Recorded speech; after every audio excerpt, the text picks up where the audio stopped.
This biography is based on accurate research. Some images are illustrative due to copyright limitations. In our universe, there are stars that burn brighter than others. They illuminate the path for everyone else. Ken Kutaragi is one of these stars. He is a visionary, an engineer, and a dreamer. He is known to the world as the father of PlayStation. This is not just a title, it is a testament to a man who saw a different future for entertainment. He imagined a world where video games were not just toys for children. He saw them as powerful experiences capable of telling stories and creating new worlds. His journey is a story about curiosity, courage, and the power of a single great idea. He changed how we play forever. Ken Kutaragi was born in Tokyo, Japan in 1950. From a very young age, he was fascinated by how things worked. His parents owned a small printing business. As a young boy, Ken would spend hours in the factory. He would watch the machines, he would take them apart to see their inner workings. Then, he would carefully put them back together. This was not just a hobby for him, it was his way of understanding the world around him. This early passion for mechanics and electronics built a strong foundation. It prepared him for the incredible journey that was to come. He was building his own future, piece by piece. His love for technology led him to study electronics at the University of Electrocommunications. He was a brilliant student, always eager to learn more. He absorbed knowledge like a sponge. He excelled in his studies, earning top grades, but his education was not limited to the classroom. He was always tinkering, always building. He was driven by a deep desire to create something new. This drive was the fuel for his ambition. He graduated with a degree in electronics, ready to make his mark on the world. He was a young man with a sharp mind and a universe of possibilities ahead of him. In the early 1970s, Ken Kutaragi joined a company called Sony. At that time, Sony was already a giant in the world of electronics. It was famous for making televisions, radios, and sound systems. Kutaragi started his career in one of Sony's research and development labs. He was known for being a brilliant and creative engineer. He worked on many important projects, including the first liquid crystal displays and digital cameras. His colleagues saw him as a forward thinker. He was not satisfied with just improving existing technology. He wanted to invent the future. This restless spirit would soon lead him down a path that would change everything. Ken Kutaragi's journey to create the PlayStation began in a surprising way. It started with his daughter. He watched her play video games on a Nintendo console. He was impressed by the fun she was having. But as an engineer, he was not impressed by the sound. The sound chips in the game consoles of that era were very basic. They could only produce simple beeps and boops. Kutaragi knew he could do much better. He believed that powerful sound could make games more immersive and emotional. He saw an opportunity to bring Sony's expertise in audio technology into the world of video games. An idea began to form in his mind. Quietly, without telling his bosses at Sony, he designed a new sound chip. It was called the SPC 700. This chip was far more powerful than anything used in games at the time. He offered this chip to Nintendo for their next console, the Super Nintendo. Nintendo was very impressed and accepted his offer.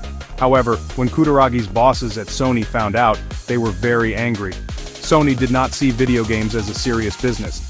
They thought it was a waste of time and talent for a top engineer like Kutaragi. They almost fired him for working on a secret project with a competitor. It was a very risky move for him. Fortunately, one powerful executive at Sony saw the potential in Kutaragi's vision. Norio Oga, the CEO of Sony at the time, supported him. He understood that video games were a growing market. He convinced the other executives to not only forgive Kutaragi, but to support his work. This led to a partnership between Sony and Nintendo. They planned to create a new console together. It would be a version of the Super Nintendo that could also play games from compact discs, or CDs. Kutaragi was put in charge of this exciting new project. His secret work had paid off, and now he had the full backing of his company. But the universe has a way of testing even the brightest stars. The partnership with Nintendo suddenly fell apart. In 1991, at a major electronics show, Nintendo announced they were canceling their deal with Sony. They decided to work with another company instead. This was a huge public embarrassment for Sony. Many at the company wanted to give up on video games entirely. They felt betrayed and foolish. But Ken Kutaragi refused to surrender. He saw this setback not as an end, but as a new beginning. He was more determined than ever to prove that his vision was right. He would not let his dream die. Faced with a crisis, Ken Kutaragi made a bold plea to Sony's leadership. He went back to CEO Norio Oga. He argued that Sony should not abandon the project. Instead, they should build their own console. They should use all the research and technology they had already developed. He told them that Sony could compete with Nintendo and Sega, the giants of the gaming industry. He painted a picture of a future where video games were as important as movies and music. It was a powerful and convincing argument. After much debate, Oga agreed. He gave Kutaragi the green light to create Sony's very own video game console. The PlayStation was born. Kutaragi assembled a small, dedicated team. They worked tirelessly, driven by their leader's passion. Their goal was ambitious. They wanted to create a console that was much more powerful than anything else on the market. Their secret weapon was the use of three-dimensional graphics. At the time, most games were flat, two-dimensional side-scrollers. Kutaragi envisioned games with rich three-dimensional worlds that players could explore. This required incredible processing power. He and his team designed a new kind of architecture for the console. It was built from the ground up to handle complex three-dimensional polygons. This was a huge leap forward in technology. The PlayStation was finally released in Japan in December 1994. It was an instant sensation. Gamers were amazed by the incredible three-dimensional graphics and the high-quality sound. Games like Ridge Racer and Tomb Raider showed off the console's power. They offered experiences that were simply not possible on other systems. The PlayStation was not just a technical marvel, it was also cool. It was marketed to a more mature audience, not just children. It made video games a mainstream hobby for teenagers and young adults. Kutaragi had successfully changed the perception of gaming. He made it a central part of popular culture. The impact of the PlayStation on the world was immense.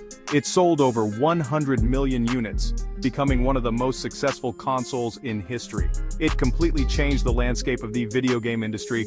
It pushed developers to create more complex and cinematic games. It introduced millions of new people to the joy of interactive entertainment.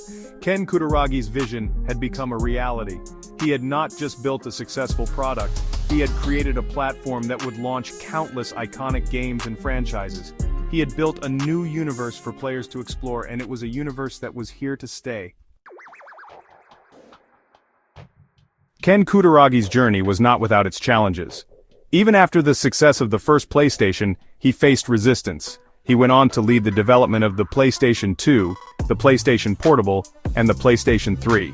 Each project was bigger and more complex than the last. With the PlayStation 3, he aimed for another giant leap in technology.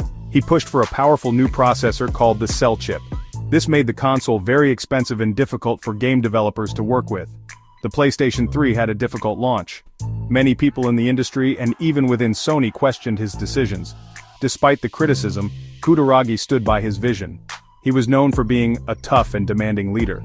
Some called him stubborn, but this stubbornness was also his greatest strength. It was the same quality that made him design a sound chip in secret. It was the same quality that made him refuse to give up after Nintendo's betrayal. He had an unshakable belief in the power of technology to create amazing experiences. He was always pushing the boundaries of what was possible. He was willing to take huge risks to achieve huge rewards. This is the mark of a true innovator. Eventually, Ken Kutaragi left his position leading the PlayStation division in 2007, but his work was done. He had built an empire. The PlayStation brand was a global powerhouse. He had trained a new generation of engineers and leaders at Sony who would carry his vision forward. His influence is still felt today. Every time we play a game with realistic three-dimensional graphics and immersive sound, we are experiencing a part of his dream. He laid the foundation for modern gaming. He showed the world that video games could be a powerful art form. He elevated the entire industry. The story of Ken Kutaragi is more than just a story about a machine. It is a story about the human spirit. It teaches us that with passion and determination, one person can change the world. He inspires engineers, creators, and dreamers everywhere. His legacy reminds us to be curious. It tells us to not be afraid of failure. It encourages us to challenge the way things are and to imagine how they could be better. Ken Kutaragi saw a future that no one else could see, and then he worked tirelessly to build it for all of us. He is a true star, and his light continues to shine brightly.